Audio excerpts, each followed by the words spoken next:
నోట్ల రద్దు నేపథ్యంలో కేంద్ర హోంశాఖ ముఖ్యమైన ప్రకటన చేసింది. దేశంలో ఇప్పుడు కూడా 40,000 కోట్ల రూపాయల నల్లధనం చలామణిలో ఉందని కేంద్ర హోంశాఖ తెలిపింది.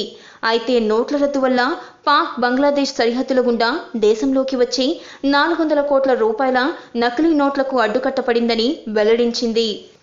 40,000 కోట్ల రూపాయల్లో 800 కోట్ల రూపాయలు ఉగ్రవాదులకు అందుతున్నాయి. వేర్పాటువాదులకు, హింసాత్మక చర్యలకు 30 కోట్ల రూపాయలు వెచ్చిస్తున్నారని హోంశాఖ గుర్తించింది.